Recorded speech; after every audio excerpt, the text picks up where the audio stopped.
The desert stretched before Caleb Hartwell like an ocean of copper and gold.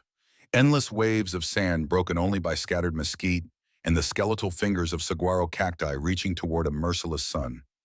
His horse, a gray mare named Mercy, picked her way carefully through the rocky terrain, her hooves striking stone with the rhythm of a slow, deliberate heartbeat.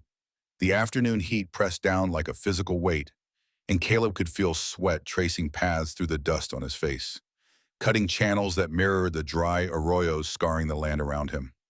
He was 38 years old, though the mirror lately suggested he could pass for 50. His face had been carved by loss into something harder than it once was, all sharp angles and weather-beaten skin stretched over prominent bones. Dark hair threaded with premature gray fell past his collar, and his eyes, once bright with the confidence of youth, had darkened into something quieter, more watchful. The eyes of a man who had seen too much and saved too little. In his saddlebag, wrapped in oilcloth to protect it from the dust, lay a small wooden box. Inside that box rested the sum total of his earthly value, a U.S. Marshal's badge that had belonged to his father, William Hartwell, a letter written in fading ink nearly 20 years ago, and $847 in various bills and coins. Everything else he had owned in this world had been sold, traded, or left behind in the town of Socorro, New Mexico, where the ghosts of his dead wife and daughter still walked the streets in his memory. The badge weighed more than its silver justified. His father had worn it for 18 years, from the end of the Civil War until that gray morning in 1869, when the old wounds from Shiloh finally claimed him. Caleb had been 18 then, standing beside his father's deathbed in a room that smelled of camphor and approaching death. "Son," William had whispered, his voice thin as paper, "a man is not measured by what he owns. He's measured by what he leaves behind." The old man's fingers had trembled as he pressed the badge into Caleb's palm. "Build something solid. War took 18 years from me. Don't let life take yours."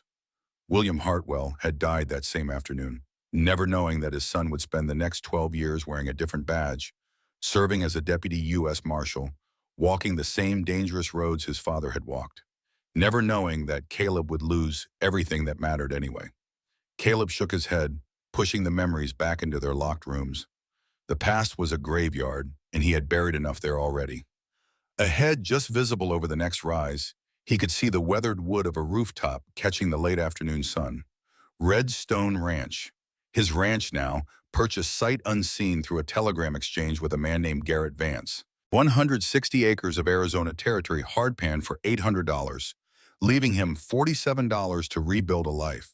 It was not much of a bargain, but then again, Caleb was not looking for much.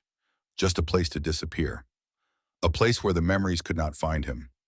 Mercy crested the rise, and the full scope of his purchase revealed itself in the valley below. The ranch house was a low adobe structure, its walls the color of dried blood, with a wooden shake roof that had seen better decades. One corner sagged noticeably. To the left stood a barn, its double doors hanging at drunken angles. Corrals made of mesquite poles surrounded the barn, and Caleb could count at least 12 sections where the fencing had simply given up and collapsed. A windmill stood sentinel over what he assumed was the well, its blades frozen in position, one vein missing entirely. Beyond the immediate buildings, he could see where previous owners had strung barbed wire fencing in an attempt to mark boundaries and contain livestock. The wire hung in loose, rusted spirals, broken in so many places it would take weeks just to catalog the damage. The land itself rolled away in gentle swells toward distant red rock formations that gave the ranch its name, sparse grass fighting a losing battle against creosote bush and prickly pear. It was, in every measurable way, a disaster. It was perfect. Caleb urged Mercy down the slope toward the house. As they descended, details emerged that his distance vision had mercifully obscured. The well was not just neglected, but nearly dry, judging by the dark watermarks on the wooden bucket that sat overturned beside it. The barn roof had a hole roughly the size of a wagon wheel. Someone had attempted to patch it with canvas, but the canvas had long since rotted away, leaving only the rusty nails as evidence of the effort. Near the corral, he spotted what appeared to be a broken wagon, its wheels removed, its bed listing sideways like a ship going down. But it was his. More importantly, It was empty. No neighbors close enough to hear. No town near enough to matter. No lawman who would recognize his name or remember the cases he had failed to solve, the criminals he had failed to catch, the innocents he had failed to save. He dismounted near the house, his boots raising small clouds of dust that hung in the still air. Mercy immediately dropped her head, searching for any grass that might have survived the summer. Caleb patted her neck absently, his attention on the house. The front door was warped in its frame, and he had to put his shoulder to it before it grudgingly scraped open.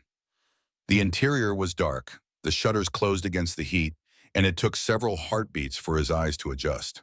When they did, he found himself looking at a single large room that served as kitchen, dining area, and living space combined. A stone fireplace dominated one wall, cold and swept clean. A rough wooden table stood in the center of the room, one leg propped up with a stack of flat stones. Shelves lined another wall, mostly empty except for a few tin plates and cups. And against the far wall, an oil lamp flickered to life.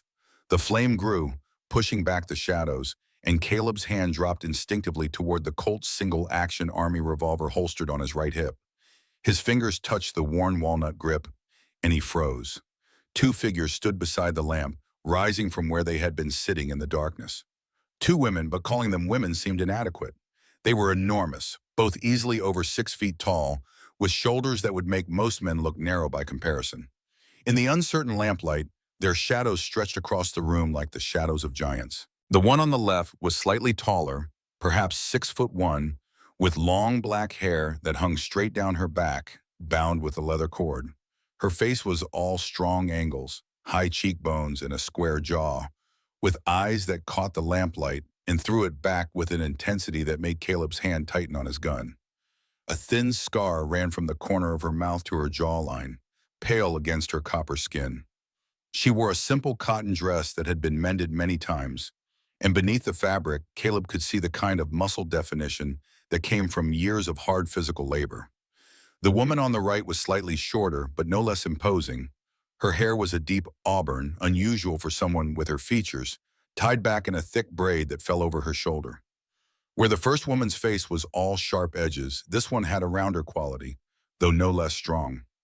Her forearms, bare below rolled sleeves, showed tendons like steel cables. She stood with her weight forward, balanced on the balls of her feet, like someone ready to move fast if necessary. Neither woman smiled, neither woman looked afraid. They simply stood there watching him with the kind of stillness that predators have while deciding whether something is food or threat. The taller woman spoke first, her voice surprisingly low and measured, like the sound of a drum being struck in a careful rhythm. "Tonight you must sleep with both of us." Caleb's hand remained on his gun, but he did not draw. Something in her tone, in the flatness of the statement, was wrong. This was not seduction. This was not even a threat exactly. It was more like a statement of legal obligation, delivered with about as much enthusiasm as someone reading a tax assessment. "That is the rule," the shorter woman added, her voice sharper, quicker, "for anyone who buys this house." Now Caleb's instincts, honed by 12 years of law enforcement, began to fire properly. He looked more carefully at the two women, really seeing them for the first time past their intimidating size. The taller one had fading bruises on her forearms, the kind that came from being grabbed hard. The shorter one's hands, resting at her sides, bore scars across the knuckles and palms. Both women stood with their backs to the wall, leaving maximum space between themselves and him, maintaining clear lines to the door. They were not predators. They were cornered prey, trying to look dangerous. Caleb carefully removed his hand from his gun and held both hands up, palms out at shoulder height. "I'm Caleb Hartwell. I bought this property from Garrett Vance." The women did not relax. If anything, they tensed further at the mention of Vance's name. "We know," the taller woman said. "He left instructions about us." The shorter woman stepped forward slightly, and Caleb noticed she was limping, favoring her left leg. She reached for something on the table and lifted it toward the lamplight. It was a piece of tanned hide, the kind used for important documents in areas where paper was scarce. The writing on it was crude but legible, done in heavy black ink. "Read," she commanded, holding it out to him. Caleb crossed the room slowly, keeping his movements deliberate and non-threatening. He took the hide carefully, avoiding any contact with her hands, and held it near the lamp. The document was dated January 1885, nearly 3 years ago. It was titled, Agreement Executed Between Garrett H. Vance, Landowner, and Two Apache Female Laborers. Caleb felt his jaw tighten as he read further. Laborers to provide all physical labor necessary for development and maintenance of property known as Redstone Ranch. In exchange, landowner to provide housing and food.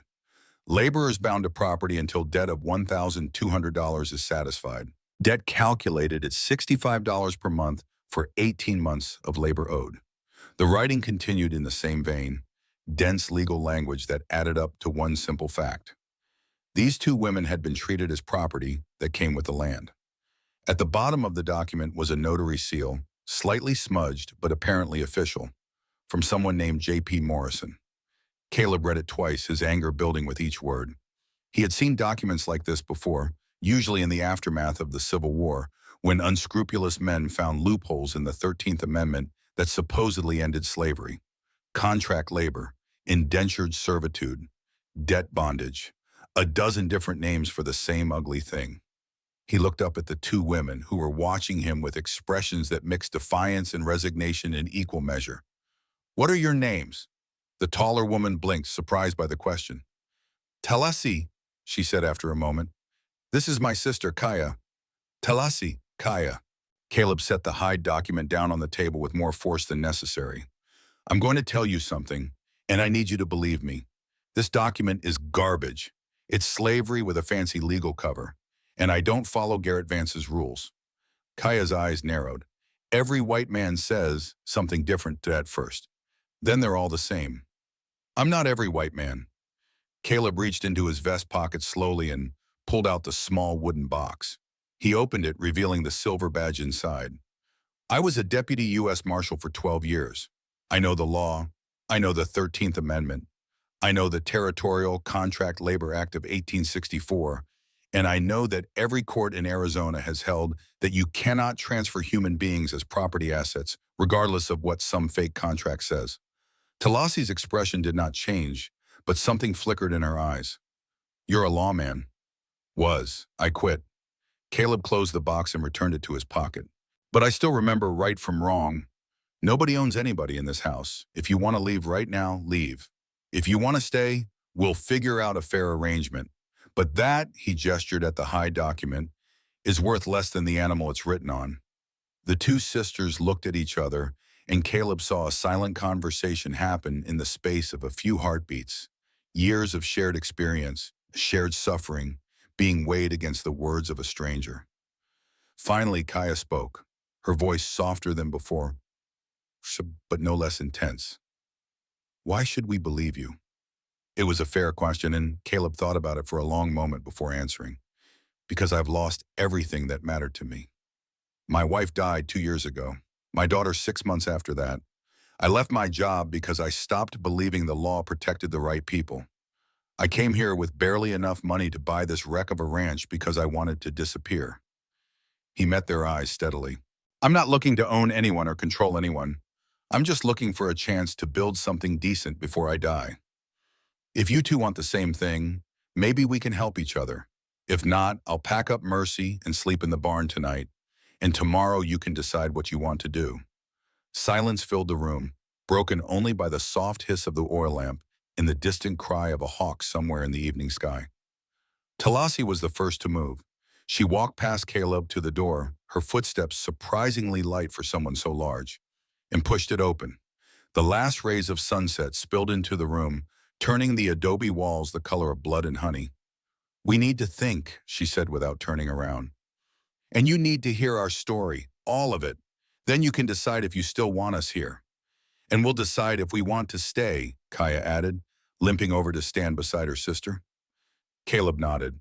"That seems fair." Talasi turned to face him, her expression still unreadable. "You said you lost your wife and daughter. How?" The question hit harder than Caleb expected. He had to swallow twice before he could answer. "Scarlet fever. Emma, my daughter, was 5. Sarah, my wife, she couldn't live after Emma died. 2 weeks later, she was gone too." Something in Talasi's face softened, just a fraction. Then you understand loss. Real loss, not the kind that white men usually mean when they complain about money or land. I understand it. Kaya's voice was sharp as broken glass. Good, because what we're going to tell you, you need to understand it with more than your head. The three of them moved outside as the sun finished its descent behind the red rock formations that gave the ranch its name. Caleb built a small fire in a ring of stones near the house, using dead mesquite branches that burned hot and clean. The sisters sat on one side of the fire, Caleb on the other, and in the gathering darkness, with the first stars beginning to pierce the deep blue vault of the sky, Talasi began to speak. I was born in 1858, in the White Mountains north of here. My mother's name was Dasba. My father was called Nantai. I came into the world with a twin brother, Naiche. She paused, and Caleb saw her hands tighten into fists in her lap. In Apache tradition, twins are bad medicine. One twin must die so the other can be strong. Naichi died at birth. The midwife told my mother that I would carry the strength of both, but also the curse of both. That I would be powerful, but always alone. Kaya reached over and took her sister's hand. Talasi squeezed it once, then gently pulled away and continued. Kaya was born 3 years later in 1861. For a while, we had a good life. We were Chiricahua, and the mountains were ours. Father taught us to hunt, to track, to survive. Mother taught us to weave, to prepare food, to read the land for water, and safe passage. Her voice grew harder. Then the soldiers came. Caleb knew the history, or thought he did. The Apache Wars had raged for decades across Arizona and New Mexico territories, a brutal conflict with no clear good guys and plenty of bad ones on both sides. But history was different from sitting across a fire from someone who had lived through it. 1881, Talasi said, and the number hung in the air like an indictment. The army came through our camp. They said we were harboring raiders. We weren't. We were just families trying to survive. But the soldiers didn't care. She fell silent. Kaya picked up the story, her voice tight with old anger. Father died protecting the village, an arrow through the chest. Mother got sick 2 weeks later. Typhoid, the missionary said, killed half the camp before it burned out. Talasi was 23. I was 20. We had no one. The tribe moved on, Talasi resumed, but they wouldn't take us. The curse of the twin, they said. Bad luck follows me. So we walked south into New Mexico, then back into Arizona. 3 years we wandered, working when we could find work, stealing when we had to, sleeping rough most nights. Kaya laughed, but there was no humor in it. People are afraid of Apache, but they're more afraid of Apache women who look like us. Too big, too strong, too different. We got run off from 7 different places in 3 years. By December of 1884, Talasi said, we were in Copper Springs, about 40 miles from here. We had been sleeping in a stable, doing odd work for the owner in exchange for a place out of the cold. Then one night a man found us there. Garrett Vance, Caleb said quietly. Garrett Vance, Talasi confirmed. He was different then, or seemed different. He told us he had just bought land, that he was going to build a ranch, that he needed strong people to help him. He said he respected the Apache. He said the war was over, that it was time for everyone to start fresh. She looked directly at Caleb across the fire. He offered us $65 a month each. That was more than most men were making. He showed us this place. It was raw land then, nothing built. He promised us our own rooms, good food, fair treatment. He said in 2 years we would have saved enough money to go wherever we wanted, do whatever we wanted. And you believed him, Caleb said. It was not a question. We were desperate, Kaya said flatly. When you're desperate, you believe what you need to believe. Talasi nodded. The first year was good. Garrett was true to his word. We built the fences, dug the well, raised the barn and this house. It was hard work, but honest work. Garrett even taught us better English. He told us stories at night about where he came from, about the war he had fought in. He seemed lonely, but kind. The fire crackled, sending up sparks that danced toward the stars. A coyote called in the distance, and another answered. Then January of 1886 came, Talasi said, and her voice went flat, emotionless. Garrett went to Tucson for supplies. He came back 3 days later, drunk and angry. He had been gambling. He had lost $300, money he didn't have. Kaya's hands were fists again. That's when everything changed. He said we owed him. He said 1 year of living here, eating his food, sleeping in his house, that added up to $780. He said we had to sign a contract to work another 18 months to pay off the debt, or he would report us to the sheriff for stealing his cattle. We didn't steal anything, Talasi said, her voice still flat. But who would believe two Apache women against a white landowner? Caleb felt sick. So you signed? We made our marks, Talasi corrected. We couldn't read English well enough then. We trusted what he said the document said. Later we found out, Kaya added, that he had forged our marks anyway. He never let us sign anything real. Talasi's voice remained steady, but Caleb could see her hands shaking slightly in her lap. The next 18 months were hell. Garrett drank more and gambled more. He would leave for days, come back owing more money. He took his anger out on us. Not in the way you might think, she added quickly, seeing Caleb's expression. He never touched us that way, but the work got harder, the food got less, the beating started. She pulled up her sleeve, revealing 3 long scars across her forearm. Bullwhip, because I didn't finish repairing the south fence fast enough. Kaya turned her head, showing a faded bruise along her jawline. His fist, because I spilled milk from the morning milking. We thought about running, Talasi said, many times, but Garrett had that contract. He said if we ran, he would have us arrested for breach of contract and theft. He said we would go to prison, and prison kills Apache. So we stayed, we worked, we survived. Then this past May, Kaya said, Garrett disappeared for a week. When he came back, he told us he had sold the ranch. He packed one bag, took what money he had, and rode away in the middle of the night.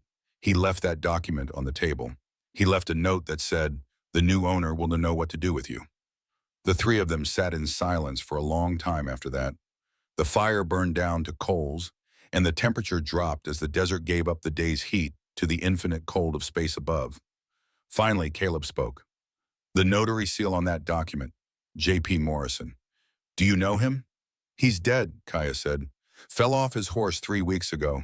At least, that's what people said. Broke his neck. Caleb's law enforcement instincts stirred. Convenient. Very, Talasi agreed. But there's no way to prove anything now. We've been living here for 6 weeks, Kaya said. Eating what we could forage, drinking from the well. We didn't know what else to do. We couldn't go to town without risking arrest. We couldn't leave without somewhere to go. We couldn't stay without knowing what the new owner would be like. So we waited, Talasi finished. And when we saw you riding up this afternoon, we made a decision. We would tell you what Garrett's rules were. If you were like him, we would know immediately. If you weren't, we would see what kind of man you really are. Caleb looked at these 2 extraordinary women, these warriors who had been ground down by circumstance and cruelty, but who still had the strength to sit across a fire and tell their story with dignity. I served as a lawman for 12 years, he said slowly. I've seen a lot of evil in that time. Men who hurt others for pleasure. Men who took advantage of the weak because they could. Men who hid behind the law to do things the law was meant to prevent. And I've seen good people ground down by systems that were designed to break them. He poked at the coals with a stick, sending up a fresh shower of sparks. My father told me, the day before he died, that a man is measured by what he leaves behind. For a long time, I thought he meant children or property or some kind of visible mark on the world. After Sarah and Emma died, I thought I had nothing left to leave. I was wrong. Caleb looked up at Talasi and Kaya. What a man leaves behind is how he treats people when nobody's watching. It's the choices he makes when the easy thing and the right thing aren't the same. My father was a marshal. He taught me that the law only has value if it protects the weak. If it only serves the strong, it's not law. It's just organized violence. He stood up, dusting off his pants. Here's what I propose. This ranch needs a lot of work. I can't do it alone, and I don't have money to hire proper help. You 2 know this land, you've built most of what's here, and you have nowhere else to go. So we make a real partnership. 3 ways, equal split on everything the ranch produces. You work because you choose to, not because some fake document says you have to. We build this place together, and whatever we make, we share equally. Talasi and Kaya exchanged another glance, years of shared survival letting them communicate without words. Caleb waited patiently. You swear this? Talasi asked. No tricks, no contracts we don't understand, no ownership? I swear it. We can even write it up properly, get it notarized by someone who isn't dead, if that would make you feel better. And if we want to leave? You leave. I won't stop you. I won't chase you. You're free people, and you've got every right to go wherever you want. Kaya stood up slowly, testing her weight on her bad leg. She walked around the fire and stopped directly in front of Caleb. She was 2 inches taller than him, and he had to look slightly up to meet her eyes. If you're lying, she said quietly, if you turn out to be like Garrett, I will kill you. I say this not as a threat, but as a promise. We won't be slaves again. Fair enough, Caleb said. And if I'm not lying, if I keep my word, will you give this a chance, Marcelo? Kaya looked back at her sister. Talasi stood as well and joined in them. She studied Caleb's face for a long moment, and he had the distinct impression he was being weighed and measured by someone who had learned the hard way how to spot lies. 1 week, Talasi said finally. We'll try it for 1 week. If at the end of that week any of us wants to call it off, we call it off. No Christians, no problems. Caleb extended his hand. Talasi looked at it, then grasped it firmly. Her hand was larger than his, calloused, and strong enough that he could feel his bones shift slightly in her grip. But the shake was firm and fair, the grip of an equal. Kaya shook his hand next, her grip equally strong, but somehow warmer, less guarded. 1 week, Caleb agreed. Now, I assume there are sleeping arrangements. Where do I bunk? You can have the house, Talasi said. We'll take the barn. Absolutely not, Caleb said firmly. You two take the house. I'll sleep in the barn. My father taught me that a gentleman always gives the lady the good bed, and I don't see why 2 ladies should be different from one. For the first time since he had arrived, he saw something that might have been the beginning of a smile on Talasi's face. Your father sounds like he was a good man. He was. Caleb looked up at the stars, bright and cold above them. I hope he'd be proud of this. That night, Caleb carried his bedroll to the barn, finding a relatively clean corner where the hay was still dry. Mercy nickered softly from her stall, and he spent a few minutes brushing her down and making sure she had water. Through the gaps in the barn walls, he could see lamplight in the house, 2 shadows moving behind the oiled paper that covered the windows. He lay down on his bedroll, his Colt within easy reach out of habit more than fear, and stared up at the barn roof where stars were visible through the hole. An owl called somewhere close by, hunting in the darkness. The temperature continued to drop, and Caleb pulled his blanket tighter. Before he slept, he thought about his father, about that last conversation beside the deathbed, about Sarah and Emma, buried together under a cottonwood tree in Socorro, about 12 years of wearing a badge and trying to make the law mean something. And he thought about 2 Apache sisters who had been ground down by cruelty and circumstance, but who still had the strength to tell their story, to demand dignity, to take a chance on one more white man's promise. Maybe, Caleb thought as sleep finally took him, maybe this was what his father had meant. Maybe what a man left behind wasn't property or children or some grand legacy. Maybe it was simpler than that. Maybe it was just the choice to do right when doing right was hard. In the house, Talasi and Kaya sat at the rough wooden table, speaking quietly in their own language. The lamp burned low between them, and Kaya's question hung in the air. Do you trust him? Talasi was slow to answer. I don't know, but his eyes, when he looked at us, when he read that document, I didn't see ownership. I didn't see lust. I saw anger, the right kind of anger. Anger fades, Kaya said. Men change. Yes, Talasi agreed.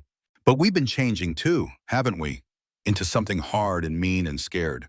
Maybe working with someone who isn't trying to break us will let us change back into something better. Kaya was silent for a while. Then she said 1 week. If he keeps his word for 1 week, maybe we can try 2 weeks, and so on. And if he doesn't, Kaya's smile was sharp as a knife edge. Then we bury him out past the red rocks where nobody will find him, take his horse and his money, and head for Mexico. Talasi laughed. actually laughed for what felt like the first time in a year. Deal. The first morning arrived with the sudden violence of all desert dawns, darkness giving way to light in what seemed like moments. Caleb woke to find sunlight streaming through the barn door and the sound of movement from the direction of the house. He rolled up his bedroll, splashed water from the well over his face and neck, and walked around to the front of the house. Talasi and Kaya were already up, standing in the yard, looking at the ranch with what appeared to be a professional assessment. When Caleb joined them, Talasi turned to him. "Before we begin, you should see what you actually bought." For the next hour, the three of them walked the property. Caleb had thought he understood the extent of the work needed, but Talasi's detailed accounting made it clear he had been optimistic. The fences were in even worse shape than they appeared. Nearly 1.2 miles of perimeter needed complete replacement, not just repair. The well was 28 feet deep, but only producing about 2 gallons per hour, barely enough to support the three of them plus Mercy, and completely inadequate if they wanted to support any serious livestock. The barn roof needed a full rebuild, not a patch. 6 of the main support posts showed signs of termite damage and would have to be replaced before winter or the whole structure might come down in a storm. The house itself was the most solid structure on the property, thanks to its thick adobe walls, but the wooden roof leaked in 3 places. 2 windows were broken out entirely, and the fireplace had a crack that would let carbon monoxide seep into the room if they weren't careful. "Whoever sold you this land," Kaya said bluntly, "saw you coming from a mile away." "Garrett," Caleb said. "And yeah, I figured as much, but I wasn't exactly in a position to be choosy." Talasi looked at him with something that might have been respect. "Most men would be angry. You just seem resigned." "I've learned that anger without a plan is just noise. So what's the plan?" They sat in the shade of the house and Caleb pulled out a stub of pencil and a piece of paper. Together, they worked out a 90-day schedule. First priority was the well. Without adequate water, nothing else mattered.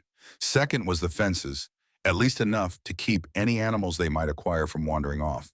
Third was the barn before the first serious rain brought the whole thing down. The house could wait. "We'll need supplies," Talasi said. "Wire, nails, lumber for the barn, tools we don't have." "I've got $47, Caleb said. "That should cover the basics." "That means going to Copper Springs," Kaya said, and something in her tone made it clear this was not a simple observation. "Problem with the town?" "The town has a problem with us," Talasi corrected. "We're Apache. After Geronimo's campaign last year, every Apache in Arizona might as well be wearing a target." Caleb had heard about Geronimo's final campaign, his surrender in September of 1886. The last major Apache resistance had ended just over a year ago, but wounds that fresh didn't heal quickly. "I'll go alone then," Caleb said. "Make a list of what we need and I'll handle it." "No," Kaya's voice was firm. "We're done hiding. If we're going to work this land, we need to be able to go to town." "So we go together." Talasi nodded agreement. "Together. If there's trouble, we face it together." Caleb looked at these 2 women who had every reason to hide, to play it safe, to avoid conflict. Instead, they were choosing to stand up. He felt a familiar stirring in his chest, something he had not felt in a long time: pride. "Together then," he agreed, "but let's get through at least a few days of work first. Show folks we're serious about making this place work." They began that afternoon, starting with the well.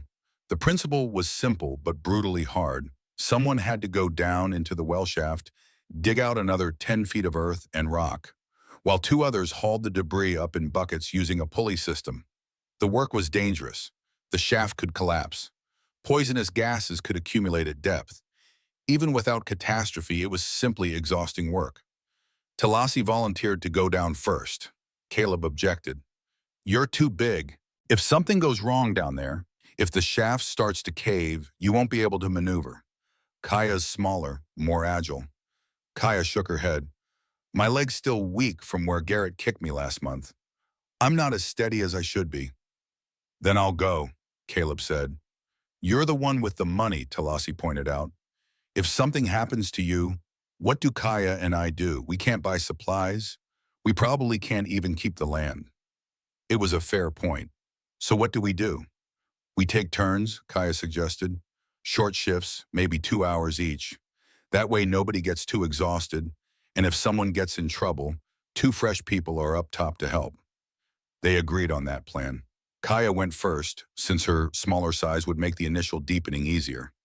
Caleb and Talasi rigged a safety rope around her waist, then helped her over the edge of the well. She descended using the natural irregularities in the stone wall as handholds and footholds, and within a minute she had disappeared into the darkness below. "I'm down," her voice echoed up, distorted by the stone. "Sending up the first bucket." For the next 2 hours, Caleb and Talasi worked the pulley, hauling up bucket after bucket of rocky soil. The sun climbed higher, and the temperature with it. Sweat soaked through Caleb's shirt. Talasi had tied her long hair back with a strip of cloth, and even she looked worn by the time Kaya's voice called up that she needed to rest. They hauled her up, and she emerged from the well covered head to toe in reddish-gray dust, looking like a ghost of herself. She drank nearly a gallon of water while Caleb descended for his shift. The well shaft was tight, barely 3 feet across, and Caleb had to work by feel more than sight. The walls pressed in on all sides. The air was stale and hot. He dug with a short spade, filling the bucket, then tugging the rope 3 times to signal that it was ready to haul up. Dig, fill, tug, dig, fill, tug. The rhythm became almost meditative. After what felt like hours but was probably closer to 90 minutes, Caleb hit something different. His spade struck what felt like solid stone, but when he cleared the dirt away, he found it wasn't solid at all. It was a layer of limestone, porous and damp. He scraped away more dirt, and water began to seep through the limestone, first in drops, then in a steady trickle. He tugged the rope 4 times, their signal for something important, and called up, "I hit water! Real water!" Above he heard Talasi and Kaya whoop with genuine joy, the first unguarded happiness he had heard from either of them. By the time they hauled him up, the bottom of the well had 6 inches of clear, clean water, and more was coming in with every minute. That night, they celebrated their first success with a meal of beans and salt pork, cooked over the fire. The work had been brutal, but it had been honest work, and more importantly, it had been shared. Caleb found himself watching the two sisters with growing respect. Talasi had hauled buckets for 4 straight hours without complaint. Kaya had spent 2 hours in a dark hole the size of a coffin without a word of fear. These were not helpless victims. These were warriors who had been beaten down but never broken. As the stars came out and the temperature dropped, Kaya looked at Caleb across the fire. "You jumped in the well. When I was down there and Talasi and I were struggling with that heavy bucket, you could have let us handle it, but you jumped in." Caleb shrugged. 3 people pull easier than 2. "That's not why you did it," Kaya said. "You did it because you meant what you said. Partners." Before Caleb could respond, Talasi spoke up. "We've decided we're staying. Not just for a week, if you'll have us." Caleb felt something warm bloom in his chest, something he had not felt since before Sarah and Emma died. Hope. "I'll have you," he said simply. "Welcome home." The morning sun had not yet cleared the eastern horizon when Caleb woke to the sound of voices outside the barn. He rolled out of his bedroll, grabbed his gun belt out of pure instinct, and pushed through the barn door to find Talasi and Kaya already at work. Talasi was measuring fence posts with a length of rope, her movements precise and economical. Kaya was sharpening tools on a whetstone, the rhythmic scrape of metal on stone carrying across the still morning air. 3 weeks had passed since that first night around the fire. 3 weeks of brutal, honest work that had begun to reshape both the land and the people working it. The well now produced 12 gallons per hour, enough to support a small herd if they could ever afford one. 200 feet of new fence lines stood straight and true along the southern boundary. The barn roof no longer leaked, though the repair job was more functional than beautiful. And slowly, carefully, the 3 of them were learning to work together as something more than strangers, bound by circumstance. Caleb watched Talasi work for a moment before she noticed him. She moved with a kind of quiet efficiency that spoke of years of hard labor. But there was something different now.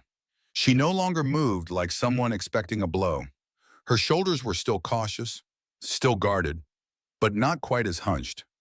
Small changes, but Caleb had been a lawman long enough to read people in their movements. "You're up early," Talasi said without turning around. "Seems like I'm the last one up every morning lately." Kaya grinned at him, a real smile that showed teeth. That's because you're old. I'm 38. Like I said, old. Caleb had to laugh. This easy banter was new, earned through days of shared meals and shared work. He walked over to the water barrel they had placed by the barn door and splashed his face, then looked around at their progress. It was not much by the standards of established ranches, but it was theirs. More importantly, it was honestly theirs. We need to make that trip to Copper Springs soon, Caleb said, drying his face on his sleeve. We're almost out of wire, and we need nails if we're going to finish the barn repairs before monsoon season. The temperature in the conversation dropped several degrees. Kaya's smile faded. Talasi set down her rope and turned to face him fully. We've been avoiding that, Talasi admitted. I know, but we can't avoid it forever. If we're going to make this ranch work, we need to be able to go to town for supplies. We need to exist in the world, not just hide from it. Kaya drove the blade she was sharpening into the ground with enough force to make it quiver. You don't understand what it's like, the way they look at us, like we're animals, like we're the reason their sons or brothers died in some battle we weren't even part of. You're right, Caleb said quietly. I don't understand that, but I understand something else. I understand that hiding gives them power. It says you're afraid of them, and fear feeds people like that. You go into town with your heads high, you do your business, you don't cause trouble, but you don't take any either, and you show them you have as much right to be there as anyone. Talasi crossed her arms, a gesture Caleb had learned meant she was thinking hard about something. Easy to say when you're not the one they're staring at. Then I'll be right there beside you, and anyone who wants to stare can stare at all three of us. The sisters exchanged that look they had, the silent conversation that spoke of years together facing a hostile world. Finally, Talasi nodded. Tomorrow. We go tomorrow. But we bring rifles. We bring rifles, Caleb agreed. They spent the rest of that day finishing up the immediate work around the ranch. Caleb made a detailed list of what they needed from town. 200 feet of barbed wire, 50 pounds of assorted nails, 20 pounds of flour, 10 pounds of sugar, salt, coffee, and if they had money left over, maybe some cloth so the sisters could make new dresses. Their current ones were so patched and mended, they were more repair than original fabric. That night, sitting around the fire, Kaya suddenly asked a question that had clearly been bothering her. Why did you quit being a marshal? Caleb poked at the fire with a stick, watching sparks spiral up toward the stars. He had known this question would come eventually. The sisters had shared their story. It was only fair he share his. A lot of reasons, but there was one case that broke something in me. He took a breath, let it out slowly. There was a man named Henderson. He owned a freight company in Socorro. He had a Navajo woman working for him as a housekeeper. She had a contract, supposedly voluntary, to work for 3 years in exchange for room, board, and $20 a year. Talasi's expression hardened. Like Garrett's contract. Exactly like it. She came to me after 2 years, showed me bruises, told me Henderson was beating her, not feeding her properly, working her 18 hours a day. She wanted out of the contract. She wanted to go back to her family. What did you do? Kaya asked. I investigated. I interviewed her, interviewed Henderson, looked at the contract. It was garbage, just like yours, but it had been notarized, signed by a judge, all the proper legal window dressing.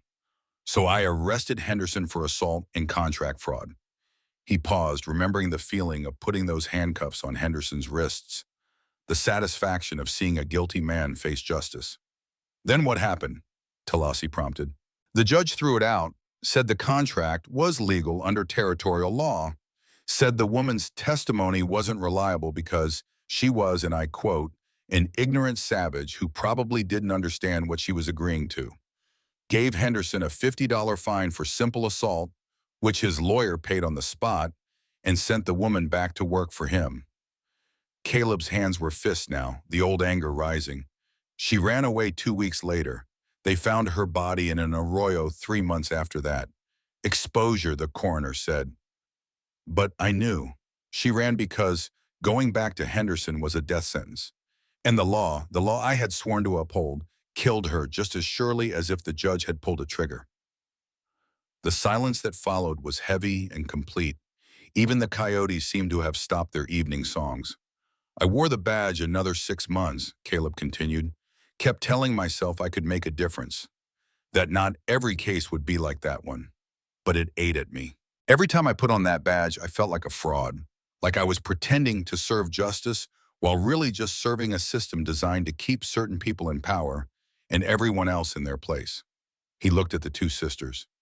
Then Sarah and Emma died, and I realized I had been hiding from the real problem. I had been telling myself that if I just worked within the system, if I just followed the rules and did my job, things would get better. But they weren't getting better, so I quit, sold everything, came here looking for a way to start over. Kaya's voice was soft. And you found two more people trapped in the exact same system you were running from. I found two people who deserve better than what they got. Same as that Navajo woman. Same as a lot of people I met over the years. The difference is, this time I don't have to follow a judge's orders or a territory's laws. This time I get to make the choice myself. Talasi stood up, walked around the fire, and sat down next to Caleb. She did not say anything, just sat there in solidarity. Kea joined them a moment later. The three of them sat in silence, watching the fire burn down, each lost in their own thoughts about justice and systems and the choices people make when the law fails them. The ride to Copper Springs took 2 hours in the morning heat. They left at dawn to avoid the worst of it, Caleb on Mercy, Talasi and Kaya riding double on a sturdy mare they had found wandering the property weeks earlier. The horse had been half-starved and nearly dead, probably abandoned by whoever had owned her before. Kaya had named her Ghost because she appeared out of nowhere like a spirit, and because she was pale gray, almost white in certain light. As they rode, Caleb found himself studying the land with new eyes. 3 weeks of living here had taught him to read the desert better. He could spot the slight green flush along dry creek beds that indicated water below the surface. He knew which plants the horses could eat and which would make them sick. He had learned to predict afternoon thunderstorms by the morning cloud formations, though the storms themselves had not yet arrived. The land was harsh, but it was not dead. It was just selective about what it nurtured. Copper Springs appeared on the horizon as a scattered collection of wooden buildings clustered around a central street. Population maybe 300 on a good day, swelling to 400 when the mines were running full. One main street, 8 businesses, a church, and maybe 60 houses spreading out from the center in no particular pattern. It was the kind of town that existed because geography and water demanded it, not because anyone had planned it. As they rode down the main street, Caleb felt eyes turn toward them. Conversations stopped mid-sentence. A woman pulled her child closer. A man standing outside the saloon spat deliberately in their direction, though he was careful to do it only after they had passed. "Welcome to Copper Springs," Kaya muttered. They tied their horses outside McAllister's general store, the largest building on the street. Caleb noticed that several people had stopped what they were doing to watch. He ignored them, helped Talasi and Kaya dismount, and walked into the store with the sisters right behind him. The interior was dim and cool, smelling of flour and leather and tobacco. Shelves lined the walls, packed with goods in no particular order. Behind the counter stood Harold McAllister himself, a man in his early 60s with gray hair and a permanent squint from years in the bright sun. He was wearing a vest that had probably been expensive 20 years ago, but was now shiny with age and stained with tobacco juice. McAllister looked up as they entered. His eyes passed over Caleb, then landed on Talasi and Kaya. His expression went from neutral to hostile in the space of a heartbeat. "I don't serve Apaches," he said flatly, "especially not after what Geronimo did last year." Caleb had expected this, but it still made his jaw tighten. "Mr. McAllister, these are my business partners. We own the Redstone Ranch together. We're here to buy supplies, and we have cash money to pay for them."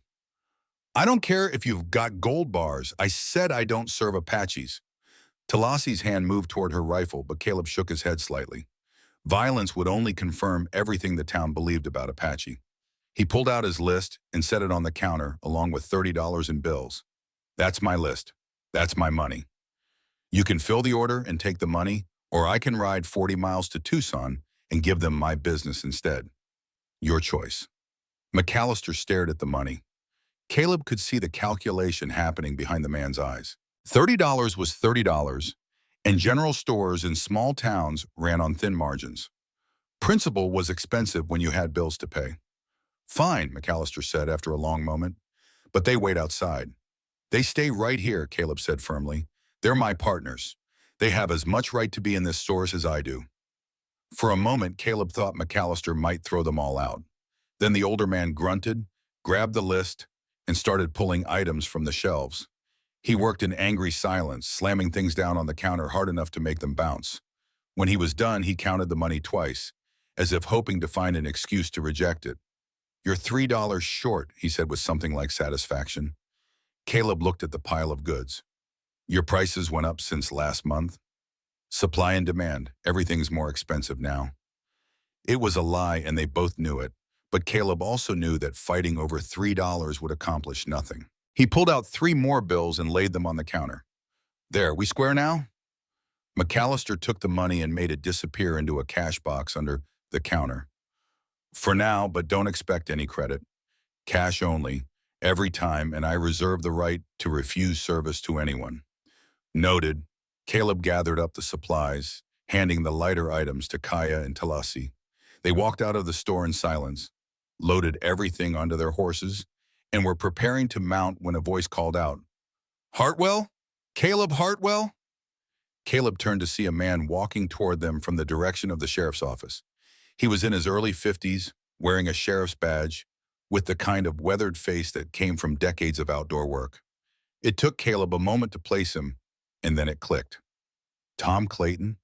Damn, it is you." Clayton closed the distance and grabbed Caleb's hand, shaking it hard. "I heard you'd bought the Red Stone place, but I didn't believe it. Last I heard you were still in Socorro." "A lot has changed since Texas," Caleb said, referring to the years they had worked together as young deputies in El Paso. That had been 15 years ago, and both men had been different people then. Clayton's eyes shifted to Talasi and Kaya, and his expression became more guarded.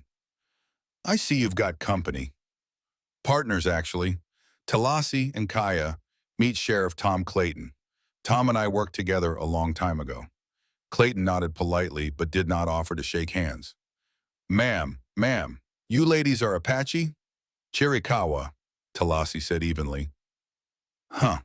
Clayton looked back at Caleb. "Can we talk? Privately?" Caleb glanced at the sisters. Talasi nodded slightly. They could handle themselves for a few minutes. "Sure, lead the way." They walked to the sheriff's office, a small wooden building with bars on the windows and a solid door. Inside, it was sparse but functional. A desk, 2 chairs, a gun rack, and a single cell in the back that was currently empty. Clayton poured 2 cups of coffee from a pot that had been sitting on the stove too long and handed one to Caleb. "So," Clayton said, settling into the chair behind his desk, "you bought Garrett Vance's old place." "I did." "And you're working it with 2 Apache women." "I am." Clayton took a long drink of his coffee, then set the cup down carefully. "Caleb, we go back a long way, so I'm going to say this straight. What the hell are you thinking?" "I'm thinking I bought a ranch that needs work, and I found 2 people willing to work it with me. 2 Apache, after last year's troubles, after Geronimo. You know what that looks like to folks around here? I know it looks like people are judging these 2 women for things they didn't do and had no part in. Talasi and Kaya aren't Geronimo. They're not warriors. They're just trying to survive." Clayton leaned back in his chair. "Maybe so, but perception matters. 8 families in this town lost people in Apache raids over the years. You can't expect them to just forgive and forget." "I don't expect them to do anything," Caleb said quietly. "I just expect them to leave us alone. We're not bothering anyone. We're working our land, minding our business. That should be enough." "Should be, eh. Sure, but it isn't." Clayton pulled open a drawer and took out a folder. "There's something else you need to know. Garrett Vance was here last week." Caleb felt his stomach tighten. "Here? In town?" "Drunk as a lord, spending money he probably didn't have. He was telling anyone who would listen that the Apache women stole his ranch, that they used some kind of witchcraft to drive him away and steal his property." That's insane. Course it is, but people believe what they want to believe, especially when it confirms what they already think. And what they already think is that Apache can't be trusted. Clayton tapped the folder. But that's not the worst of it. You know who Garrett owes money to? No idea. Cole Hastings. The name hit Caleb like cold water. Cole Hastings was a legend in Arizona territory, and not the good kind. He ran a string of saloons and gambling halls from Tucson to Silverton, along with less legal operations involving prostitution, claim jumping, and loan sharking. Hastings was smart enough to keep his hands technically clean and rich enough to buy his way out of trouble when they got dirty. He was the kind of man who made law enforcement feel futile. How much does Garrett owe him? Caleb asked, though he suspected he did not want to know the answer. $2,800, due at the end of this month. Caleb did the math. It was August 12th. That gave Garrett 19 days to come up with money he obviously did not have. And if Garrett can't pay? Clayton's expression was grim. Hastings doesn't forgive debts. He collects one way or another. Usually he takes property, livestock, anything of value. But Garrett sold his property to you, so there's nothing left to take. Except he told people that Talasi and Kaya stole it from him. Exactly. If Hastings believes that story, or if he just decides he wants those two women for other reasons, he might come looking. And Hastings doesn't come alone. He travels with a crew of hard men who aren't particular about how they solve problems. Caleb set his coffee down, his appetite for it suddenly gone. Why are you telling me this, Tom? Because you're a friend. Because I remember when we were young and stupid together in El Paso. And because I don't want to ride out to your ranch someday and find all three of you dead. Clayton leaned forward.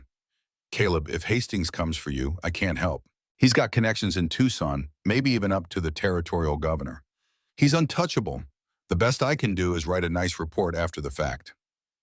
So what do you suggest? Honestly, sell the place.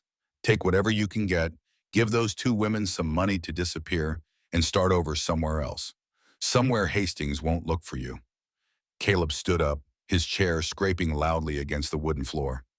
I spent 12 years running from one problem to another, telling myself I'd stand and fight the next time. I'm done running, Tom. If Hastings wants trouble, he can come find it. But I'm not abandoning my land or my partners because some criminal might maybe show up. Clayton stood as well, his face troubled. You always were stubborn. That's what made you a good deputy. It's also what's going to get you killed. Maybe, but I'd rather die standing than live running. They shook hands, and Caleb could feel the worry in Clayton's grip. Whatever else had changed, they were still brothers, in a way, bound by shared experience and old trust. Outside, Talasi and Kaya were waiting by the horses. They had attracted a small crowd of onlookers who stood at a careful distance, whispering to each other. When Caleb emerged from the sheriff's office, one of the watchers stepped forward. He was a rough-looking man, maybe 35, with the kind of muscle that came from hard work rather than good living.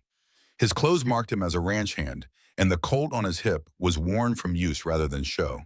Two other men flanked him, cut from similar cloth. You Hartwell? The man asked. I am. Name's Pike. I work for the Double R Ranch east of here. Pike spat tobacco juice into the dust. Heard you're keeping company with Apaches. I'm working my ranch with my partners. What they are doesn't change that. Pike grinned, showing brown teeth. Your partners. That what you call them? Wondered what a man does with two big squaws out in the middle of nowhere. Now I'm thinking I got an idea. The insult was clear and deliberate. Caleb saw Kaya's hand drift toward her rifle, saw Talasi's jaw clench. But they held themselves in check, waiting to see how he would handle it. Caleb took 3 steps forward, closing the distance between himself and Pike. He stopped just inside the other man's personal space, close enough that Pike had to look slightly down to meet his eyes. You want to repeat that? Caleb asked quietly. Pike's grin faltered slightly, but he held his ground. Just saying what everyone's thinking, man like you, alone with 2 Apache women, makes a man wonder what goes on out there. Caleb's hand moved so fast, Pike barely had time to register it. One moment, Caleb's Colt was holstered. The next, it was drawn, cocked, and pressed against Pike's inner thigh, right where the femoral artery ran close to the surface. Here's what I think, Caleb said, his voice still quiet but now carrying an edge that made several onlookers take a step back. I think you're going to apologize to these ladies. Then you're going to get on your horse and ride back to the Double R. And every time you think about opening your mouth about me or my partners, you're going to remember this moment and how close you came to bleeding out in the street of Copper Springs. Pike had gone pale. His two companions had their hands on their guns, but Sheriff Clayton had emerged from his office at the sound of the commotion, and his presence was enough to keep them from drawing. "I asked you to apologize," Caleb repeated. "I apologize," Pike said through gritted teeth, "to them, not to me." Pike turned his head slightly toward Talasi and Kaya. "I apologize." Caleb held the gun in place for another 3 seconds, just long enough to make sure the lesson had sunk in, then holstered it in a single smooth motion. Pike backed away, his face red with humiliation and anger, and his companions followed. They mounted their horses and rode out of town at a pace that suggested they were eager to be anywhere else. The crowd dispersed quickly after that, people returning to their business with something new to gossip about. Clayton caught Caleb's eye and gave a small nod that might have been approval or might have been a warning. Caleb could not tell which. They mounted up and headed out of town. Nobody spoke until they were a mile down the road, the buildings of Copper Springs just a smudge on the horizon behind them. Then Kaya let out a breath that might have been laughter. "You held a gun on him, in front of the whole town." Seemed appropriate. "It was more than appropriate," Talasi said, and there was something in her voice Caleb had not heard before. Respect, maybe, or trust. "Thank you." "Nothing to thank me for." Pike was being an asshole, and somebody needed to call him on it. They rode in silence for a while longer. Then Kaya said, "What did the sheriff want to talk about?" Caleb considered lying, considered protecting them from the worry, but they were partners, and partners deserved the truth. "Garrett's in debt to a man named Cole Hastings, $2,800, the kind of debt that gets people killed if they don't pay." He saw both women tense. Talasi's knuckles went white on Ghost's reins. "How does that affect us?" Kaya asked. "Garrett's been telling people you two stole the ranch from him. If Hastings believes that, or if he just decides he wants something from you, he might come calling. And according to Tom Clayton, Hastings travels with a private army." Silence again, heavier this time. Finally, Talasi spoke. "Then we prepare. We make the ranch defensible. We practice with the rifles. We get ready for whatever comes." "There's another option," Caleb said carefully. "We could sell. Take what we've put into the place, split it 3 ways, and start over somewhere Hastings won't find us." "No." Kaya's voice was hard as iron. "We've run enough. We've hidden enough. If Hastings wants trouble, he can have it. But we're not giving up our home without a fight." Talasi nodded agreement. "We stand." Caleb felt that warm bloom in his chest again, that feeling he had started to associate with these two extraordinary women. Pride and fear mixed together in equal measure. "Then we stand," he said, "together." The afternoon thunderheads were building by the time they returned to the ranch. They unloaded the supplies, then spent the rest of the day turning their home into something that could be defended.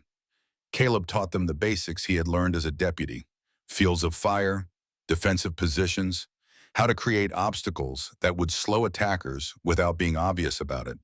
They moved extra water into the house in case of siege. They stockpiled ammunition. They reinforced the door with crossbeams and nailed shutters over the windows that could be opened from inside to fire through, but were solid enough to stop most bullets from outside. The barn was harder to defend, so they moved anything truly valuable into the house and resigned themselves to losing the barn if it came to a fight. As the sun set and they sat around the fire eating a cold dinner, not wanting smoke from cooking to announce their presence any more than necessary, Caleb found himself thinking about the last time he had prepared for violence like this. It had been in Socorro, preparing to arrest a gang of rustlers who had killed 2 ranch hands. He had gone in with 3 other deputies, all of them armed and ready. 2 of those deputies had been shot, 1 fatally. The rustlers had gotten away. He looked at Talasi and Kaya, these women who had already survived so much, and felt the weight of responsibility settle over him like a physical thing. If Hastings came, if there was a fight, these two were counting on him to help keep them alive. The thought terrified him. That night, after the sisters had gone into the house and Caleb had returned to his corner of the barn, he took out the wooden box that held his father's badge. He opened it in the dim light of a candle stub and looked at the tarnished silver. "I don't know if I'm doing the right thing, old man," he whispered to the ghost of William Hartwell. "They want to stand and fight, and I'm backing them up. But I'm scared. I'm scared I'm going to get them killed the way I got that Navajo woman killed. The way I let Sarah and Emma die while I was off playing lawman." The badge offered no answers. The dead never did. But as Caleb held it, turning it over in his hands, he remembered something else his father had said, years before the deathbed conversation. They had been hunting together in the mountains of New Mexico, and Caleb had been maybe 12 years old. "Son," William had said, "there's going to come a time when you have to choose between what's safe and what's right. Most people choose safe. I can't blame them for that. But the people who choose right, who stand up when it's dangerous to stand, those are the ones who change the world, even if they don't live to see the change." Caleb closed the box and returned it to his saddlebag. Then he checked his Colt, made sure his Winchester was loaded and within reach, and tried to sleep. It was a long time coming. The next 2 weeks passed in a strange mixture of hard work and constant vigilance. They finished the fence line, repaired the barn roof completely, and even managed to put new glass in the house windows using pieces they had bought in Copper Springs. The physical transformation of the ranch was remarkable. What had been a collapsing ruin was slowly becoming something that resembled a working homestead. But underneath the work, tension hummed like a plucked wire. Every sound made them look up. Every dust cloud on the horizon sent someone to the rifles. They took turns keeping watch at night, rotating in 4-hour shifts. It was exhausting, but none of them suggested stopping. Caleb used the time to teach Talasi and Kaya how to shoot properly. They had handled rifles before, but never with any real instruction. Caleb spent hours with them, teaching sight picture and trigger control, breathing and stance. Talasi took to it quickly, her natural steadiness making her an excellent shot. She was slow, deliberate, but nearly everything she aimed at, she hit. Kaya was faster, but less accurate, her natural impatience working against her. "You're rushing," Caleb told her, after she missed a target for the third time. "Take your time. The shot's not going anywhere. In a real fight, I won't have time to aim carefully. In a real fight, you won't have time to miss twice. Better to take 1 extra second and make the shot count than waste bullets and give your position away." She tried again, forcing herself to slow down. This time the bottle they were using as a target exploded into glittering fragments. Kaya's whoop of triumph echoed across the valley. They were cleaning their rifles that evening when Caleb asked a question that had been nagging at him. "The contract Garrett had you sign, you said he forged your signatures?" "We made marks," Talasi said. "X marks, because we couldn't write English well then. But when we saw the final document, the marks didn't look like ours. They were too neat, too careful. Garrett made them himself." An idea began to form in Caleb's mind. "Do you still have any papers with your real marks on them? Anything Garrett didn't touch?" Kaya disappeared into the house and returned a few minutes later with a small bundle wrapped in cloth. Inside were a few personal possessions: a comb, a small knife, and a piece of paper that turned out to be a receipt from a store in Tucson, dated 1883. At the bottom, where the customer was supposed to sign, were 2 X marks, rough and uneven. Caleb compared them mentally to the marks on Garrett's contract. They were completely different. The contract marks were precise, made by someone who knew how to write. These marks were the work of someone who could barely hold a pencil. "This could help," he said slowly.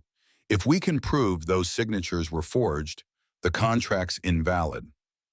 That means you never owed Garrett anything, which means Garrett never had legitimate claim to collect any debt from you." "How does that help us with Hastings?" Kaya asked. "It might not, but if Hastings is coming after you because Garrett convinced him your property that can be seized to pay a debt, proving the debt never existed might make him think twice, especially if we get a lawyer involved." No, Talasi's expression was skeptical. "A lawyer? Who's going to take our case? 2 Apache women against a white landowner? I might know someone." Caleb was thinking of the conversation with Sheriff Clayton. Tom mentioned that there's a lawyer in Copper Springs. Name of Arthur Brennan, came here about 10 years ago from back east. Supposed to be honest, or at least as honest as lawyers get. And you think he'll help us? I think it's worth asking. Worst case, he says no, and we're no worse off than we are now. Best case, we get some legal protection before Hastings shows up. The next morning, Caleb rode back to Copper Springs alone. He had argued that all three of them going back so soon would look suspicious, like they were expecting trouble. Better for him to go quietly, talk to the lawyer, and come back with a plan. Arthur Brennan's office was on the second floor of the only two-story building in town, above the land office. Caleb climbed the narrow stairs and knocked on a door that badly needed repainting. A voice from inside called for him to enter. The office was small and cramped, every available surface covered with books, papers, and folders. Behind a desk that was too large for the space sat a man in his late 40s, dark-skinned, with graying hair and spectacles that had slipped down his nose. He looked up as Caleb entered, and Caleb saw intelligence and wariness in equal measure in his eyes. "Mr. Brennan, my name is Caleb Hartwell. I own the Redstone Ranch about 40 miles from here. I was hoping you might have time to discuss a legal matter." Brennan studied him for a moment, then gestured to a chair that was piled with documents. "Move those anywhere. Coffee?" "No, thank you." Caleb sat, and Brennan leaned back in his chair, hands folded across his considerable belly. "What's the problem, Mr. Hartwell?" Caleb laid out the whole story: Garrett, the contract, Talasi and Kaya, the debt to Hastings, everything. As he talked, Brennan took notes on a pad of paper, occasionally interrupting to ask clarifying questions. When Caleb finished, the lawyer sat in silence for a long moment, then took off his spectacles and cleaned them with a handkerchief. "Mr. Hartwell, do you know what I was before I became a lawyer?" "No, sir. I was property. Born a slave in Virginia in 1840, worked the tobacco fields until I was 25, when the war ended and Mr. Lincoln's proclamation finally meant something. My owner, as it happened, was a lawyer, a good one. He taught me to read and write in secret because he liked having someone to discuss his cases with. When I was freed, I stayed with him another year, learning everything I could. Then I came west to make my own way." Brennan replaced his spectacles and fixed Caleb with a hard stare. "I tell you this so you understand that I know exactly what kind of contract Garrett Vance created. I have seen dozens like it. I have fought dozens like it. I have won some and lost most, because the law in this territory is written by men who benefit from contracts like that existing. But you'll help us? I'll do everything I can, but you need to understand the reality. If this goes to court, we're facing several problems. First, the notary who supposedly validated the contract is dead, so we can't question him about whether the signatures were real. Second, even if we prove forgery, we have to convince a judge that two Apache women's rights matter as much as a white man's contract. Third, Garrett could claim that even if the contract was improperly executed, the women still benefited from room and board for 18 months, which creates an implied debt. Caleb felt his hope deflating. "So we can't win." "I didn't say that. I said it's difficult. But there's a piece you mentioned that could help us. The marks on the receipt from 1883. If we can show those to a handwriting expert and get them compared to the contract marks, we might be able to prove forgery conclusively. That would invalidate the contract completely." "Is there a handwriting expert in Copper Springs?" "No, but there's one in Tucson. Fellow named Morrison, no relation to the dead notary. He works for the territorial government, analyzing disputed documents. I can get him to examine your evidence, but it will cost money." "How much?" $50, maybe more, depending on how thorough he needs to be. Caleb did the math in his head. Between supplies and living expenses, they had maybe $70 left from his original stake. $50 was most of what they had. "Do it," he said. "You're sure? That's a lot of money to gamble on maybe getting a favorable legal opinion." "I'm sure." "How long will it take?" "If I send it by courier tomorrow, maybe a week to get the analysis back. Call it 10 days to be safe." 10 days. The end of August was in 8 days. Hastings' deadline for Garrett's debt. They would be cutting it close, maybe too close.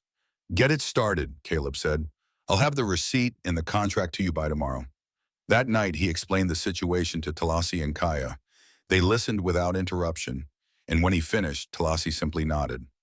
So we wait, and we prepare. And we hope Hastings doesn't come before Brennan gets his answer, Kaya added.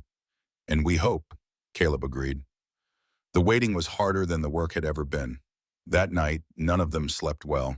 The anticipation of what might come was its own form of torture.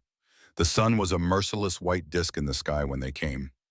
August 15th, exactly when Sheriff Clayton had said the debt came due.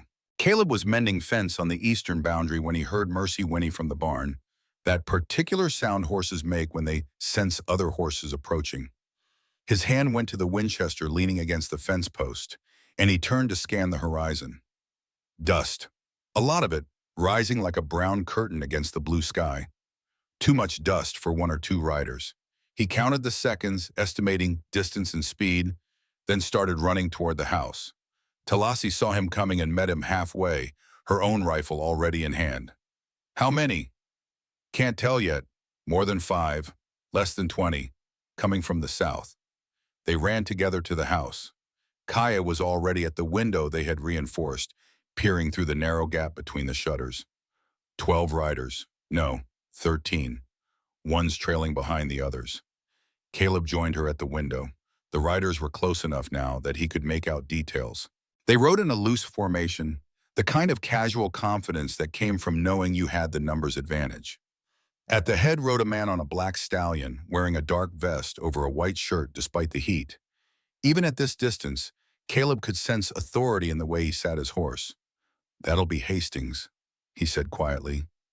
How do you know? Kaya asked. Because men like that always lead from the front. It's how they maintain control. The riders slowed as they approached, spreading out in a semicircle that faced the house. The man on the black stallion raised his hand, and the others stopped. For a long moment, nobody moved. Caleb could hear his own heartbeat, could feel sweat running down his back despite the relative cool of the house's thick adobe walls. Then the man on the black stallion dismounted with practiced ease and took several steps forward, moving with the kind of fluid grace that came from a body kept in excellent condition despite his obvious age. Caleb guessed he was in his mid-50s, but he moved like a man 20 years younger. My name is Cole Hastings, the man called out. His voice was smooth, educated, nothing like the rough frontier accent Caleb had expected. I'm looking for 2 Apache women named Talasi and Kaya. I have business to discuss with them. Caleb stepped out onto the porch, keeping the Winchester pointed at the ground but obviously ready. My name's Caleb Hartwell. I own this property. The 2 women you're asking about are my business partners. Whatever business you think you have with them, you can discuss with me. Hastings smiled, and it was the smile of a man who had heard that kind of bravado before and found it amusing. Mr. Hartwell, yes, I've heard about you. Former deputy marshal, I'm told. Came out here to start fresh after some personal tragedies. You have my condolences. The fact that Hastings knew these details was unsettling, but Caleb kept his face neutral. What do you want? As I said, business. May I approach? I promise my men will stay where they are. Caleb glanced back at the house. Talasi appeared in the doorway behind him, then Kaya.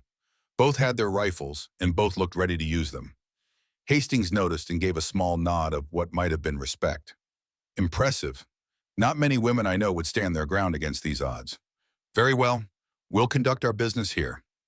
Hastings clasped his hands behind his back, the posture of a man giving a lecture. I assume you're aware that Garrett Vance owes me a substantial sum of money, $2,800 to be exact. I've heard that. What's it got to do with us? Well, that's the interesting part. You see, Mr. Hartwell, Mr. Vance has been unable to pay his debt. In fact, he sold his property to you quite suddenly and left town with the proceeds. This presents me with a problem. I'm a businessman and I cannot allow debts to go uncollected. It sets a bad precedent. Still don't see what that has to do with us. Hastings' smile widened slightly. Mr. Vance claims that these 2 women effectively stole his property through some form of coercion or witchcraft. Now, I'm not a superstitious man, but I am interested in recovering what's owed to me. The way I see it, if these women are partially responsible for Mr. Vance's inability to pay, then they bear some responsibility for satisfying the debt. That's insane, Kaya said from behind Caleb. We didn't steal anything. He kept us as slaves for 18 months. Slavery is illegal, my dear, Hastings said smoothly. What Mr. Vance had was a labor contract, properly notarized and legally binding. I've seen a copy, very thorough documentation. It was forged, Talasi said, her voice low and dangerous. He faked our marks. We never agreed to anything. That's a serious accusation. Do you have proof? Caleb felt a cold weight in his stomach. The proof was with Arthur Brennan, waiting for analysis from the handwriting expert in Tucson. Analysis that would not arrive for at least 4 more days, if it arrived at all. We're working on getting proof, Caleb said. But even without it, you've got a legal claim on these women. They're free citizens. They don't owe Garrett anything, which means they don't owe you anything. Hastings sighed, the sound of a patient man dealing with stubborn children. Mr. Hartwell, I appreciate your loyalty to your partners. It's admirable, but I'm afraid I can't simply take your word for it. I have $2,800 at stake, and I need to recover it somehow. So what are you proposing? A compromise. The 2 women come work for me for 3 years. I have mining operations in Silverton that always need strong laborers. I'll pay them $60 per month, standard rate. 3 years at $60 per month is $2,160. Add interest and administrative costs, and we'll call it even at $2,800. At the end of 3 years, they're free to go wherever they want, no strings attached. I'll even put it in writing, properly notarized, everything legal and above board. The offer hung in the air like poison gas. Caleb felt rather than saw the tension radiating from the 2 women behind him. 3 years of hard labor in Hastings's mines, which were notorious throughout the territory for brutal conditions and high mortality rates. It was slavery by another name, and everyone present knew it. No, Caleb said flatly, they're not going anywhere. Hastings's expression didn't change, but something cold flickered in his eyes. That's unfortunate. I was hoping we could resolve this peacefully. But I should inform you of the alternative. If the women won't come willingly, I'm prepared to take them by force. I have legal documentation of the original contract between them and Mr. Vance. I have witnesses who will testify that Mr. Vance was driven from his property. And I have the backing of certain territorial officials who understand the importance of contract law. You're threatening us. I'm explaining reality, Mr. Hartwell. You're 3 people. I have 12 men with me, and more if I need them. You can stand your ground and die, defending women who aren't even your kin, or you can step aside and let me collect what's owed. Either way, I get what I came for. One of the riders behind Hastings shifted in his saddle, and Caleb got a better look at him. He was enormous, easily 6.5 feet tall, with shoulders like a bull, and a face that looked like it had been broken and improperly set several times. A brutal scar ran from his left eye to his jaw. That's Hank Morrison, Hastings said, following Caleb's gaze. They call him the Bull. He's quite skilled at convincing people to see reason. I'd rather not employ his services today, but I will if necessary. At the back of the group, Caleb now noticed the 13th rider, the one who had been trailing behind. The man was smaller than the others, hunched in his saddle, and even at this distance, Caleb could see his hands were tied to the saddle horn. It took him a moment to recognize the gaunt features and unkempt beard, but when he did, his blood went cold. Garrett Vance. I see you've spotted our mutual acquaintance, Hastings said pleasantly. Mr. Vance has been my guest for the past week. He's been quite helpful in explaining the situation with these 2 women. Though I must say he's not looking well, the stress of unpaid debts takes a toll on a man. Even from 50 yards away, Caleb could see that Garrett had been beaten. His face was bruised, one eye swollen shut, and he held himself like a man with broken ribs. But more than the physical damage, there was something broken in the way he sat his horse, a defeated slump that spoke of a man who had given up. You brought him here to what? Make a point? Caleb asked. I brought him here because this concerns him as much as anyone. After all, the debt is his. I'm simply trying to collect it in the most efficient manner possible. Caleb felt Talasi move up beside him, felt the heat of her anger like a physical thing. So that's your offer.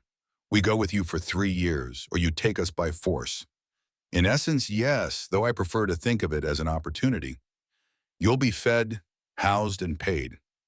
Many people would consider that a good arrangement. Many people aren't Apache women being sold like cattle. Strong words, but the law is on my side, I'm afraid. Unless you have some evidence to refute Mr. Vance's contract, I suggest you consider my offer carefully. You have until sunset to decide. That gives you, let's see, about 6 hours. My men and I will wait right here. We wouldn't want you to run off while you're thinking. Hastings walked back to his horse with the same fluid grace, mounted up, and rode back to his men. They settled in to wait, some dismounting, others staying in the saddle. One pulled out a deck of cards and started a game. It was clear they had done this before, this waiting game, this show of overwhelming force designed to break will without firing a shot. Inside the house, the three of them huddled around the table. Kaya was shaking with rage, her knuckles white where she gripped her rifle. Talasi's face had gone carefully blank. The expression Caleb had learned meant she was thinking hard and feeling deeply. "We fight," Kaya said immediately. "We don't have to kill them all, just enough to make them think twice about coming back." "We die," Caleb said quietly. "Kaya, I know you're angry, so am I. But this isn't a fight we can win with bullets. There are 13 of them, they're spread out, and at least half of them look like professionals. We might take down 3, maybe 4 before they rush us. Then what? Then we die free instead of living as slaves." Talasi put her hand on her sister's arm. "No, Caleb's right. Fighting now is suicide. We need time." "Time for what?" Kaya demanded. "For Brennan's expert to send back his analysis? That's 4 days away at least. Hastings isn't going to wait 4 days."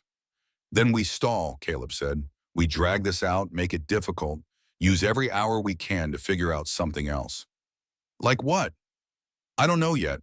But Hastings wants this to look legal. That's why he made the offer, why he gave us time to decide. He doesn't want a massacre that might draw federal attention. He wants us to agree, or at least to go quietly. That gives us leverage." "Not much leverage when he has 12 guns and a legal document," Talasi said bitterly. They spent the next hour examining options, each one worse than the last. They could try to slip out through the back and run for it, but Hastings would have men watching in all the approaches. They could try to negotiate, offer some other form of payment, but they had no money and nothing of value except the land itself. They could send for Sheriff Clayton, but as Tom had made clear, he couldn't stand against Hastings even if he wanted to. The sun climbed higher, marking off the hours they didn't have.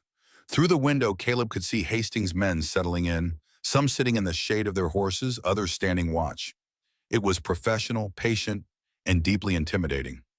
Around midday, Caleb noticed movement from the back of the group. Garrett Vance, still bound to his saddle, was trying to get someone's attention. One of Hastings' men noticed and rode over, listened to something Garrett said, then rode to Hastings. There was a brief conversation, and then Hastings nodded. The man rode back to Garrett and cut his bonds. Garrett slid from his horse like a sack of grain, nearly collapsing before catching himself. He stood there for a moment, swaying, then started walking toward the house. Hank Morrison started to follow, but Hastings called him back. Garrett walked alone, stumbling occasionally, until he reached the porch. Up close, he looked worse than Caleb had thought. Both eyes were bruised, his lip was split, and there were ligature marks on his wrists from the ropes. But worse than the physical damage was the look in his eyes. It was the look of a man who had seen the bottom of a very dark well and knew he was going back down. "Can I talk to them?"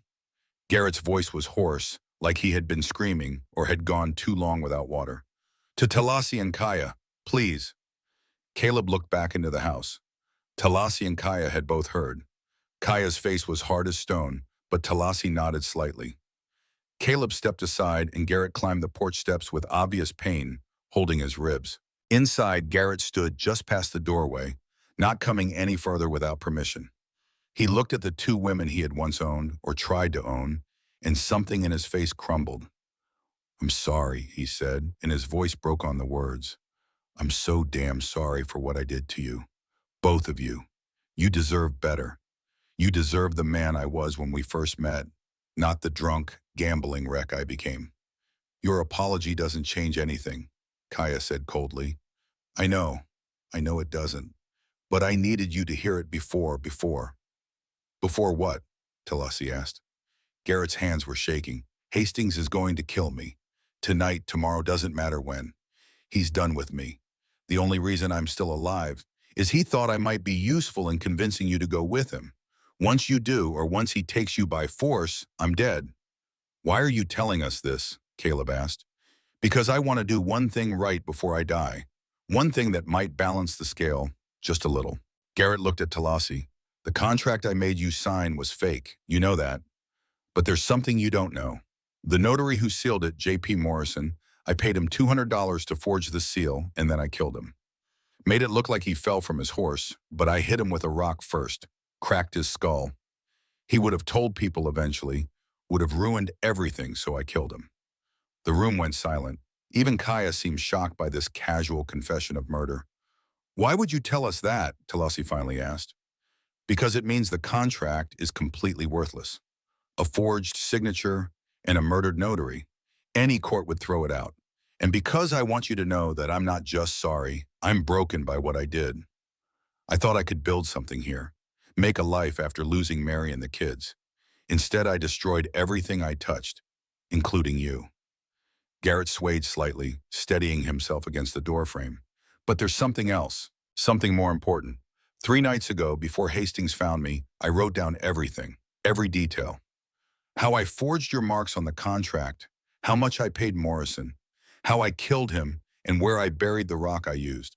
I sealed it in oilcloth and buried it under a large rock about 20 feet southeast of this porch. Half buried, you can't miss it. If something happens to me, he coughed, wincing. If you can get to it, that confession will destroy any legal claim Hastings has. The original contract means nothing without the notary, and the notary's dead by my hand. How exactly am I supposed to get into Hastings' saddlebag? Caleb asked. You're not, I am.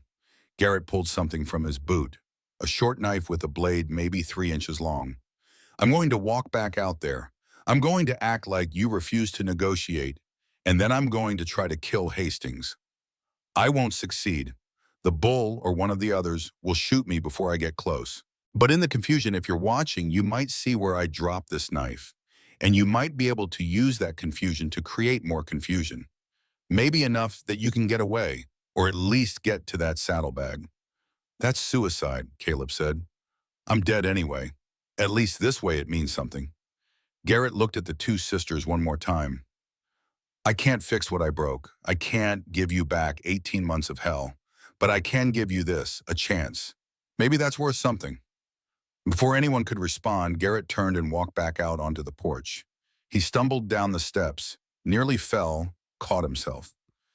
Hastings watched him approach with mild interest, like a man watching a wounded animal drag itself along. Garrett got within 10 feet of Hastings. The knife was hidden against his forearm, barely visible. He opened his mouth like he was about to say something. Then he lunged. It was a clumsy, desperate attack, the kind of thing that had no chance of succeeding. But Garrett threw everything he had into it, covering the last 10 feet faster than seemed possible for a man so beaten down. The knife came up, aimed at Hastings' throat. Hank Morrison's gun cleared leather like it was spring-loaded. The shot was impossibly loud in the afternoon quiet. Garrett's forward momentum carried him another step before he realized he had been hit. He looked down at the spreading red stain on his chest with something like surprise, then crumpled. For 3 heartbeats, nobody moved. Then Hastings stepped forward, looking down at Garrett with an expression of mild annoyance. Foolish, very foolish, Mr. Vance. He turned to look at the house. I hope you're not planning something similar, Mr. Hartwell. I would hate for this to end in unnecessary bloodshed. But Caleb wasn't listening to Hastings. He was watching Garrett. The dying man had fallen onto his side, the knife hidden beneath his body. And with his last moments of consciousness, Garrett was doing something with his free hand. He was pointing, not at Hastings, not at the house, at something on the ground maybe 20 feet away. Caleb followed the direction of the gesture and saw it. A rock, maybe the size of a man's head, partially buried in the dirt. Nothing special about it, except that Garrett had put his last seconds of life into pointing at it. Then Garrett went still, and whatever message he was trying to send died with him. Hastings nudged Garrett's body with his boot, confirming what everyone already knew. Well, that complicates things. I was going to give you until sunset, but I think we've had enough drama for one day. Here's my final offer. The two women come with me right now, peacefully, or we come in and take them. You have 5 minutes to decide. He pulled out a pocket watch, made a show of checking it, and started counting. Inside the house, Kaya was already moving toward the back door. We run, right now. They'll expect us to go out the front, so we go out the back and head for the rocks. Might be able to lose them in the terrain. But Caleb was still thinking about Garrett's last gesture, that pointing finger aimed at a rock. What had the dying man been trying to tell them? Why spend your last breath pointing at something unless it mattered? Wait, he said. Give me 1 minute. Talasi, get ready to open the front door on my signal. Kaya, be ready to run for that rock Garrett was pointing at. The big one, about 20 feet from where he fell. What are you thinking? Talasi asked. I'm thinking a man doesn't spend his dying breath pointing at nothing. Garrett told us the original contract is in Hastings' saddlebag. What if he hid something else, some other proof, somewhere we could find it? What if that rock marks the spot? That's a hell of a guess, Kaya said. You got a better plan in the next 4 minutes? They didn't. Caleb moved to the window, watching Hastings check his watch again. 3 minutes left. Outside, the men were beginning to tighten their formation, preparing for action. Hank Morrison had drawn a second pistol, holding one in each massive hand. Talasi, when I give the signal, open the door and step out with your hands up. Tell Hastings you need more time to convince us. Keep talking as long as you can. Kaya, you and I are going out the back window. We circle around through that dry wash to the east, come up behind where Garrett fell. In all the confusion with Talasi talking, maybe nobody will be watching that closely. And if they do see us, then we're dead. But we're dead anyway if we don't try something. 2 minutes. Caleb and Kaya moved to the back window, the one facing away from Hastings' position. It was narrow, barely wide enough for a person to squeeze through, but they had loosened it weeks ago as an emergency exit. Caleb went first, dropping into the dusty yard behind the house, then helped Kaya through. They stayed low, using the house as cover, and sprinted for the dry wash. Behind them, they heard Talasi open the front door. Her voice carried across the yard, strong and steady despite what she must be feeling. Mr. Hastings, we need more time. There are complexities you don't understand. I understand perfectly well, Miss Talasi. You're stalling. Perhaps, but humor me. You said you're a businessman. Surely you can appreciate the value of good faith negotiation. Caleb and Kaya reached the wash and dropped into it, the banks rising just high enough to hide them if they stayed crouched. They moved as quickly as they dared, the rocks and sand crunching under their boots, sounding impossibly loud despite Talasi's voice providing cover. They reached a point roughly parallel with where Garrett had fallen. Caleb risked a glance over the edge of the wash. Most of Hastings' men were focused on the front of the house, on Talasi standing in the doorway. But one rider, positioned on the flank, was scanning the area with the careful attention of a professional. His gaze swept past the wash, hesitated, started to come back. Caleb ducked down. We've got maybe 30 seconds before that flanker spots us. When we go fast. Grab whatever's under that rock and run back here. Don't stop for anything. Kaya nodded. Her face was set in hard lines, all the fear burned away by action. This was what she had been built for, this moment of violence and speed. They climbed out of the wash together and ran, 20 feet to the rock. Caleb got there first, grabbed it with both hands, and heaved. It was heavier than it looked, and for a terrible moment he thought it might be too heavy to move. Then Kaya added her strength to his, and the rock shifted, rolled aside. Underneath was a small hollow in the ground, and in that hollow was a leather pouch wrapped in oilcloth. Caleb grabbed it without looking inside and shoved it into his shirt. Go! A shout from behind them. The flanker had spotted them. Then more shouts, and the sound of men mounting up in a hurry. Caleb and Kaya ran for the wash, feet pounding the hard-packed earth.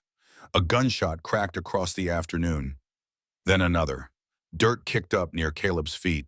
They dove into the wash as a volley of shots tore through the space where they had been standing a heartbeat before. They ran doubled over through the wash, using its banks for cover. Behind them, they could hear hoofbeats, men calling out positions, the organized chaos of a manhunt. The wash curved, heading roughly toward the red rock formations that gave the ranch its name. If they could reach the rocks, the maze of stone and narrow passages might give them a chance. Caleb risked another glance back and saw riders converging on the wash from two directions. In maybe 30 seconds, they would be cut off. We have to leave the wash. Make for those rocks. Spread out, don't give them a group target.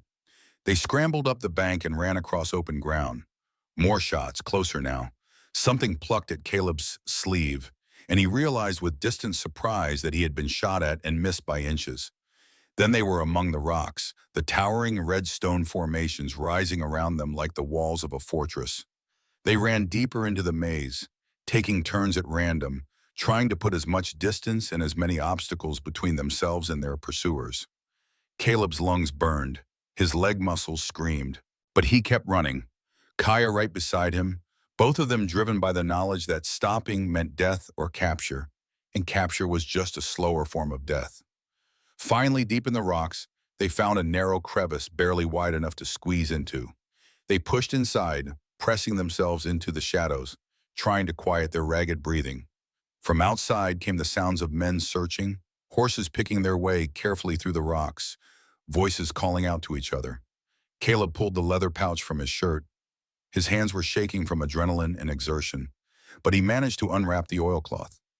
Inside was a sheaf of papers, and on top was a letter written in Garrett's shaky handwriting, dated just 2 days ago. To whom it may concern, it read, "My name is Garrett Henry Vance, and this is my confession. In January of 1885, I contracted with two Apache women named Talasi and Kaya to work my ranch.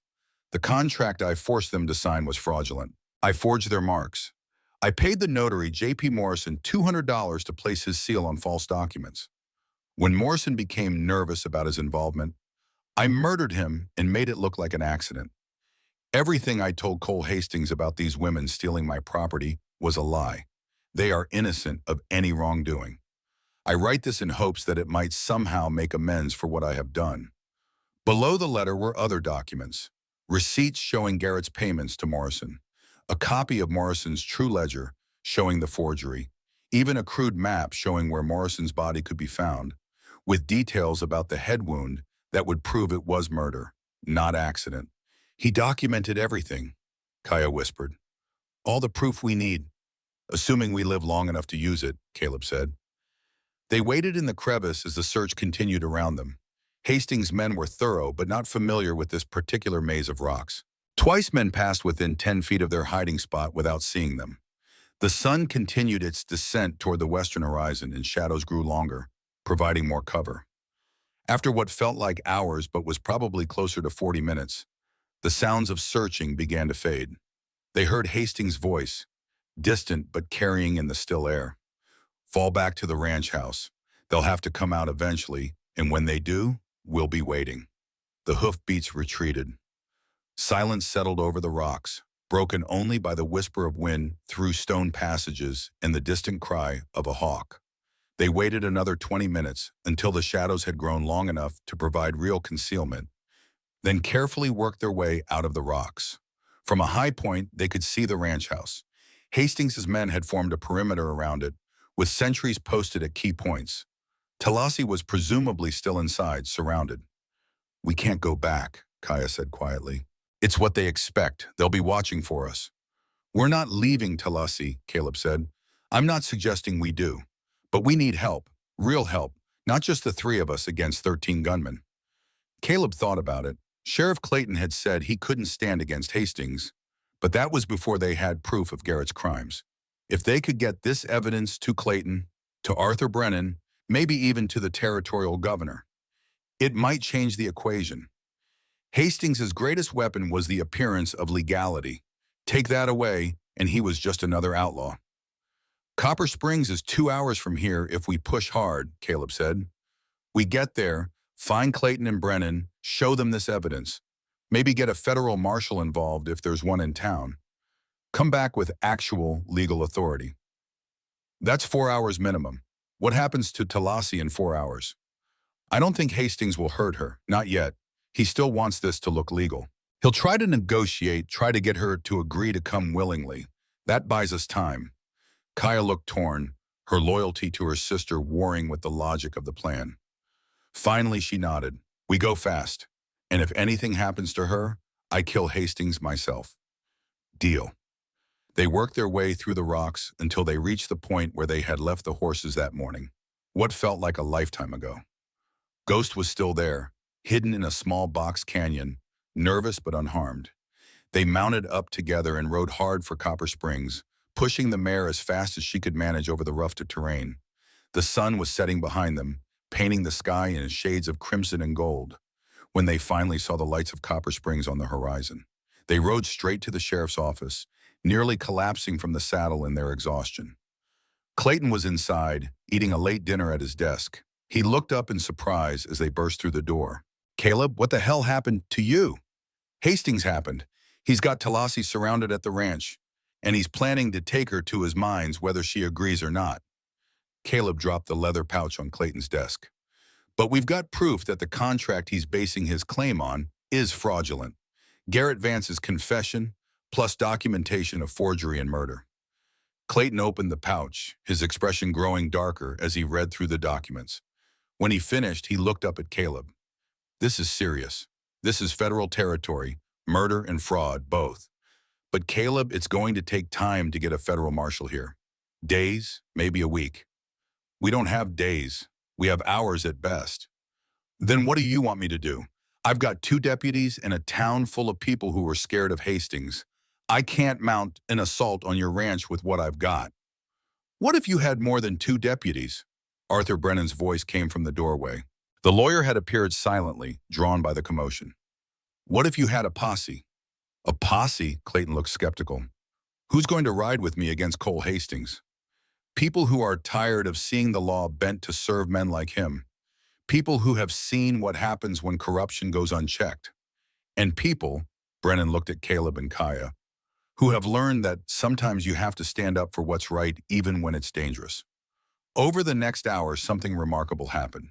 Brennan went door to door in Copper Springs, carrying Garrett's confession, explaining what was happening at the Redstone Ranch.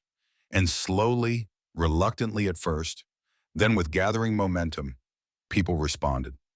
McAllister, the store owner who had been so hostile before, showed up at the sheriff's office with his hunting rifle. 3 ranchers from the surrounding area came in together. A pair of miners on their way through town volunteered. Even Pike, the man Caleb had held at gunpoint weeks before, arrived with a grudging admission that he didn't like Apaches much but liked men who thought they were above the law even less. By the time they were ready to ride out, Clayton had assembled 15 men, not counting Caleb and Kaya. It wasn't an army, but it was enough to change the odds. They mounted up as the last light faded from the sky and rode through the darkness toward Redstone Ranch. The moon was rising, 3/4 full and bright enough to ride by, when they came over the last rise and saw the ranch spread out below them. Campfires marked where Hastings' men had set up their siege. The house was dark, but Caleb could see a faint glow through the shutters that suggested Talassi was still there, still holding out. Clayton divided the posse into 3 groups. One would approach from the east, one from the west, and the third straight down the middle with Clayton in the lead. The goal was not to start a fight, but to present overwhelming force, to convince Hastings that the game had changed and continuing would cost more than it was worth. They rode down in silence, spreading out as they descended. Hastings' sentries spotted them when they were still 100 yards out. Shouts of alarm, men scrambling for weapons, horses being mounted in a hurry. But by the time Hastings' men were organized, Clayton's posse had them surrounded. Hastings himself stood near his campfire, no longer the picture of cool confidence. His hand was near his gun, but he was smart enough not to draw. Clayton rode up to within speaking distance, his deputy's badge gleaming in the firelight.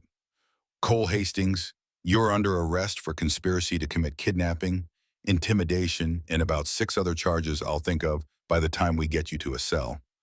On what authority? Hastings demanded. On the authority of the territory of Arizona and these documents. Brennan rode up beside Clayton, holding Garrett's confession. We have proof that the contract you have been using to justify your actions is fraudulent. We have a written confession from Garrett Vance detailing forgery and murder. And we have 15 armed citizens who are done watching you bend the law to suit yourself. For a long moment, nobody moved. Hastings looked at his men, calculating odds, weighing options. His hand twitched toward his gun. Hank Morrison, standing beside him, actually started to draw. Then a shot rang out from the house. Talassi appeared in the doorway, Winchester in hand, smoke still curling from the barrel. The shot had gone into the air, not aimed at anyone, but its message was clear. "I believe that's my vote," Talassi called out, "in favor of arresting these men and getting them the hell off my property." Hastings' shoulders slumped. He raised his hand slowly. "I want a lawyer. I want to see those documents. And I want it on record that I came here on legitimate business." "You'll get your lawyer," Clayton said, "along with a nice long trial where everyone can hear about your legitimate business practices. Now have your men disarm, slowly." It took another hour to secure all of Hastings' men, confiscate their weapons, and bind their hands for the ride back to Copper Springs. Hastings himself maintained a cold dignity throughout, but Caleb could see the calculation behind his eyes. The man was already planning his defense, already thinking about which territorial officials he could pressure, which judges he could influence. This wasn't over, not by a long shot, but for tonight it was enough. Caleb walked to the house where Talassi was waiting on the porch. She looked exhausted, her face drawn, but there was something fierce and unbroken in her eyes. "Took you long enough," she said. "Had to collect some evidence and raise an army. You know how it is." Kaya ran up the porch steps and wrapped her arms around her sister, and for a moment the two of them just held each other, not speaking, not needing to. Caleb looked away, giving them privacy for their reunion. Arthur Brennan approached, carrying the leather pouch. This confession, along with the other evidence, should be enough to invalidate any claim Hastings had. It will also likely result in murder charges being filed posthumously against Garrett Vance, though that's somewhat moot given he's dead. "The two of you," he looked at Talassi and Kaya, "are completely free.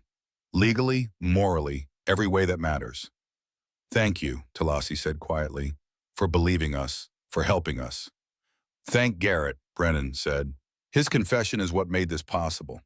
A guilty conscience can be a powerful thing." They buried Garrett the next morning, just as the sun was rising over the red rocks. There was no marker, no ceremony beyond Caleb saying a few words over the grave. Talassi and Kaya stood beside him, and though they did not speak, their presence was its own kind of acknowledgement. Garrett had been their tormentor, their abuser, the man who had stolen 18 months of their lives, but he had also, in the end, given them their freedom. That deserved recognition, even if it did not deserve forgiveness. The trial of Cole Hastings took place 6 weeks later in Tucson, with Arthur Brennan serving as a special prosecutor. Hastings had expensive lawyers and powerful friends, but the evidence was overwhelming.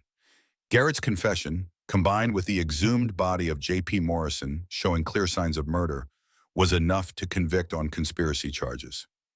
Hastings received 12 years in territorial prison. His criminal empire, built on intimidation and legal manipulation, collapsed almost overnight as his rivals moved in to claim his territory. Hank Morrison and the rest of Hastings' men received shorter sentences, ranging from 3 to 5 years depending on their level of involvement. Most took deals in exchange for testimony against their former boss. By October, life at Redstone Ranch had settled into something approaching normal. The work was still hard, the land was still unforgiving, but it was theirs in a way it had never been before. They expanded the house, adding 2 more rooms so everyone could have proper privacy. They bought 6 head of cattle with the money the territorial government paid them as compensation for their trouble. They planted winter wheat and built proper storage for tools and tack. In early November, a young woman named Maria arrived at Redstone Ranch. She was 19 years old, Apache like Talassi and Kaya, and 5 months pregnant. She had fled the San Carlos reservation after her husband died in a mining accident, and his family blamed her, calling her cursed. They had beaten her and driven her away with nothing. She had heard stories about Redstone, about 2 Apache sisters who lived free with a white man who treated them as equals. It took her 6 days to find them, riding a half-dead horse she had stolen. When Talassi opened the door and saw the bruises on Maria's face, she simply pulled the girl inside and said, "You're safe now." They gave her the 2nd bedroom they had just finished building. One evening in late November, as the first cold snap of winter settled over the desert, The three of them sat around the fire, much as they had on that first night months ago. But everything was different now. They were not strangers testing each other, not survivors clinging to hope. They were family, bound not by blood but by choice, by shared struggle, by the knowledge that they had stood together when standing together mattered. "I've been thinking," Caleb said, breaking the comfortable silence, "about what we're building here. It's not just a ranch, it's something bigger. A place where people who have been cast aside can come and find a new start." "Like Maria?" Kaya asked, "the one who came from the reservation?" "Yeah, exactly like her. She needs a place to stay, especially with the baby coming. And I've heard there are others, Apache, Navajo, Mexican families who are caught between worlds. Not welcome anywhere. What if we made Redstone a place that welcomed them?" Talasi looked at him thoughtfully. "That would change everything. We'd need more buildings, more resources. And it might bring trouble. Not everyone wants to see Apache thriving." "When has trouble ever stopped us?" Kaya grinned. "I say we do it. Build something that lasts beyond the three of us. Something that matters." They talked long into the night, planning and dreaming in equal measure. By the time the fire burned down to embers and the stars wheeled overhead in their ancient patterns, they had the outline of something remarkable. Not just a ranch, but a community. A place built on the principle that everyone deserved dignity, safety, and a chance to build a life free from fear. The next morning, Maria arrived on a tired horse, pregnant and scared, asking if the stories she had heard were true. Were there really two Apache sisters living with a white man all as equals? Could she really stay and be safe? Caleb looked at Talasi and Kaya. They looked back at him. And in that moment of silent communication, forged through trial and trust, they all knew the answer. "Yes," Talasi said, stepping forward to help Maria from her horse. "You can stay. Welcome home." And in the years that followed, others came, one by one, then in small groups, then in a steady stream. Apache women escaping bad situations, Navajo families pushed off their land, Mexican farmers looking for a place to work without harassment, mixed-race children who belonged nowhere else. They came to Redstone Ranch, and they found what Caleb and Talasi and Kaya had found, a chance to build something honest in a dishonest world. By 1895, Redstone Ranch was home to 43 people. By 1900, it was over 100. They built a school, a church that welcomed all faiths, workshops where people could learn trades. The ranch became a model for what was possible when people chose cooperation over competition, community over isolation. When Caleb Hartwell died in 1920, at the age of 71, he was surrounded by three generations of people who called Redstone home. Talasi and Kaya, now in their 60s, stood beside his bed. Maria's son Thomas, grown into a lawyer who fought for indigenous rights, held his hand. Dozens of others filled the house and spilled out into the yard, all of them connected by the choice that Caleb and two Apache sisters had made all those years ago. The choice to stand when standing was hard. The choice to do right when doing wrong would have been easier. The choice to build instead of break, to include instead of exclude, to see the humanity in everyone, even when the world insisted on seeing only differences. That was the legacy of Redstone Ranch. Not land or buildings or wealth, but something far more valuable. The knowledge that family is not defined by blood, but by commitment. That home is not where you come from, but where you choose to stand. And that the measure of a life is not what you acquire, but what you leave behind for others to build upon. In the end, William Hartwell had been right. A man is measured by what he leaves behind. And what Caleb left behind was a community built on justice, maintained by compassion, and growing stronger with each generation. It was more than enough.